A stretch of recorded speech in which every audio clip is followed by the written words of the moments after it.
Good morning. বৃন্দাবনে আজ আমাদের চতুর্থ দিন, আর আজকে এখন বাজে সকাল 7টা। এখন আমরা বেরোচ্ছি 84 ক্রোশ পরিক্রমার আরো একটা জায়গায় যাওয়ার জন্য।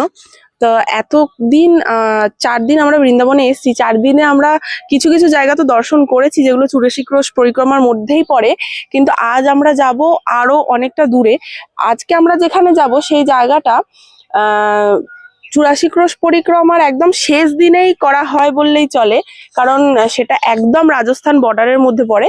কিন্তু যেহেতু দোল পড়ে যাচ্ছে, রাস্তাঘাটও প্রচন্ড জ্যাম, আর একটু দূরেও আছে, তাই জন্য আমরা আগেই দূরের দর্শন করব, তারপরে ধীরে ধীরে বাকি জায়গাগুলোকে কভার করব, সবই তোমাদের সাথে শেয়ার করব। চলো ভিডিওটা দেখতে থাকো।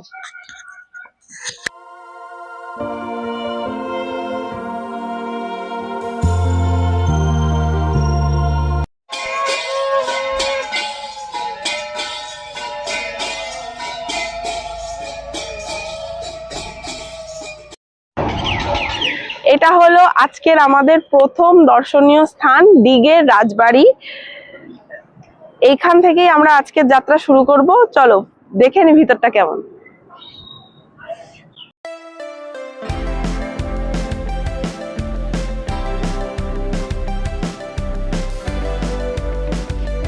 এই হলো ডিগ প্যালেস, আর এটা একদম রাজস্থান বর্ডারের মধ্যেই পড়ছে।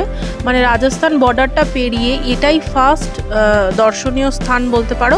এটা হচ্ছে ডিগ প্যালেস, মহারাজা সুরাজমালের প্যালেস। এই প্রাসাদটা না অ্যাকচুয়ালি বানানোই হয়েছিল গ্রীষ্মকালে, এই রাজস্থানের এত প্রচণ্ড গরমের হাত থেকে একটু স্বস্তি পাওয়ার জন্য। আর এর ঠিক লাগোয়াই একটা লেক রয়েছে, যে লেকটা মনে করা হয় এই জায়গাটাকে অনেকটাই ঠান্ডা রাখতো। আসো ধীরে ধীরে সবটাই ঘুরে দেখবো।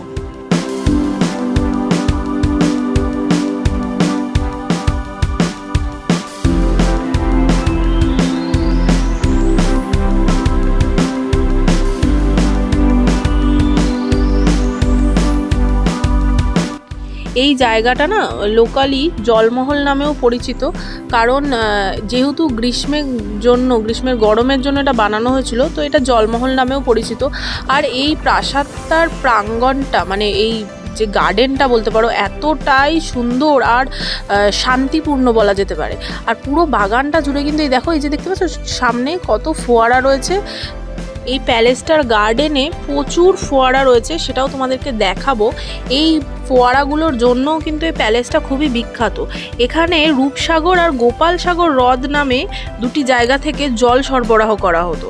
আর তখনকার দিনে তো এত পাম্পিং সিস্টেম ছিল না, তো এতগুলো ফোয়ারাতে জল সরবরাহ করার ব্যাপারটাও কিন্তু ভাবার বিষয় আছে।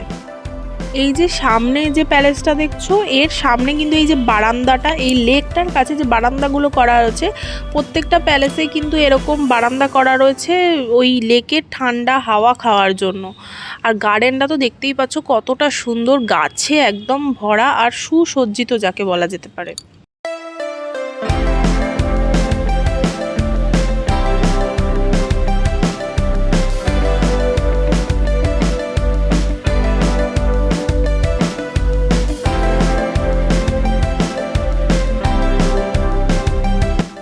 এই প্রাসাদের মধ্যে একটা খুব সুন্দর হনুমানজির মন্দিরও আছে। দেখো এখানে সাইনবোর্ড করাই আছে, এই ডান দিকটা ঘুরে গেলেই মন্দির। এই প্রাসাদের একটা কি বলবো, মানে ঘর বলা যেতে পারে বা মহল বলা যেতে পারে।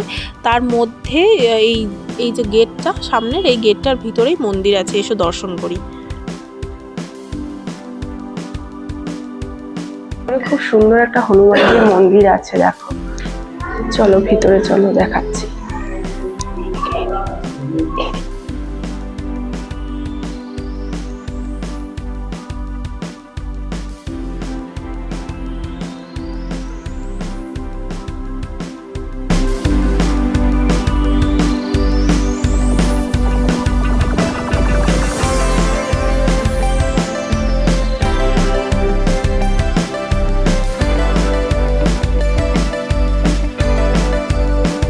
এই দেখো বলছিলাম না যে এই মহলটার বিশেষত্বই কিন্তু হলো ফোয়ারা।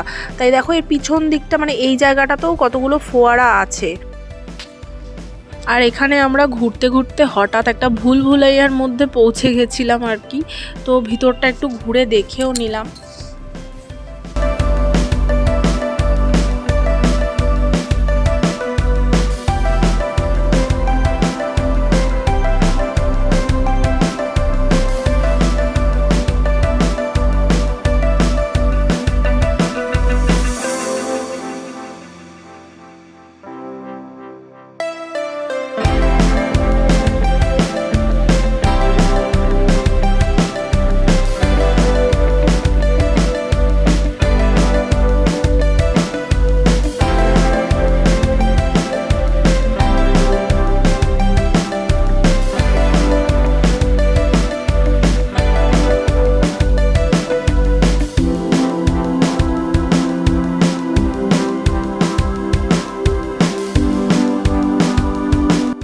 এই দেখো ঘুরতে ঘুরতে কি দেখতে পেয়ে গেছি, এখানে একটা ভুলভুলাইয়ার ডিজাইন বলা যেতে পারে, এরকম একটা কিছু করা রয়েছে। জানি না, হয়তো জল যেত এর মধ্যে থেকে, মানে এখনও অল্প অল্প জল ওর মধ্যে ছিল।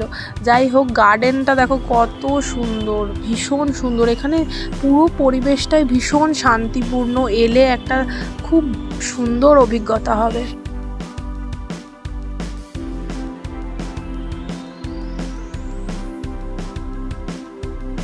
আর জায়গাটাও বেশ অনেকটা বড়, ঘুরে দেখতেও প্রচুর সময় লাগবে।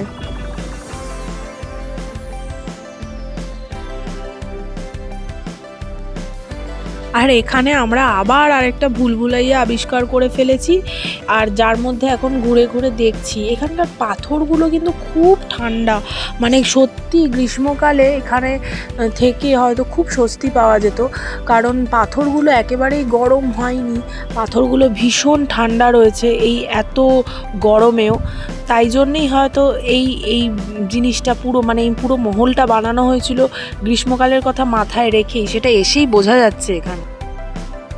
এই পুরো প্যালেসটা জুড়ে না বিভিন্ন মানে আলাদা আলাদা মহল আছে, এবং তাদের আলাদা আলাদা নাম আছে। এখন আমরা যেটার মধ্যে আছি সেই জায়গাটা হচ্ছে সুরাজ মহল। এরকমই আরও আলাদা আলাদা বিভিন্ন মহল রয়েছে। তবে এই রাজবাড়িটা বা এই প্যালেসটা কেন বিখ্যাত যদি বলতে হয়, তাহলে বলবো যে এইটা মূলত ফোয়ারার জন্য আর এর গোপাল ভবনের জন্যই বিখ্যাত।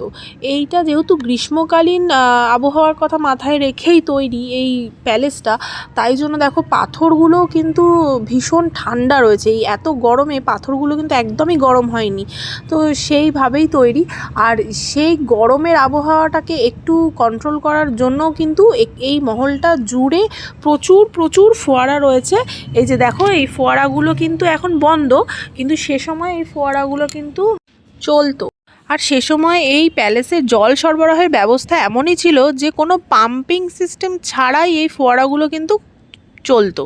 আর এদিকে দেখো আমাদের পুচকেগুলোর কাণ্ড দেখো, সবকটা মিলে কি শুরু করেছে। আর ওদের এই কাণ্ডগুলোর জন্য কিন্তু আমাদের সিকিউরিটি দাদার কাছে বকাও খেতে হয়েছে। তাই তোমরা বাচ্চা কাচ্চা নিয়ে এলে কিন্তু সাবধানে রেখো। এই এত বড় বিশাল জায়গাটা দেখতে তো অনেক সময় লাগবে, তবে আমরাও খানিকটা তো ঘুরেছি, আর এখানে সময় নষ্ট করলে হবে না, কারণ আমাদের আরো অনেক জায়গায় যেতে হবে। তাই চলো এখান থেকে এবার যাওয়া যাক। এই গোটা প্যালেসটা জুড়ে যত গাছ আছে দেখো, কত টিয়া পাখি। এই জায়গাটা এতটাই শান্তিপূর্ণ এবং এতটাই মনোরম পরিবেশ যে এই এত টিয়া পাখি কিন্তু এখানে বাসা করেছে। আমাদের শহরাঞ্চলে কিন্তু এই দৃশ্য একেবারেই দেখা যাবে না। প্যালেসটা ভালো করে ঘুরে দেখার পর এখন আমরা চলে এসেছি একটা মন্দির দর্শন করতে, আর এটা হলো লক্ষণজির মন্দির।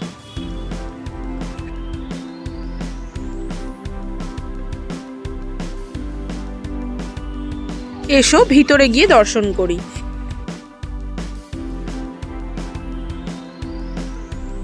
আমাদের বৃন্দাবন সিরিজের ভিডিওগুলো যদি তোমাদের ভালো লেগে থাকে, তাহলে আমাদের চ্যানেলটা সাবস্ক্রাইব করে দিও, আর ভিডিওটা অনেক শেয়ার করো। এখন তবে টাটা, দেখা হচ্ছে আরও একটি নতুন ভিডিওতে।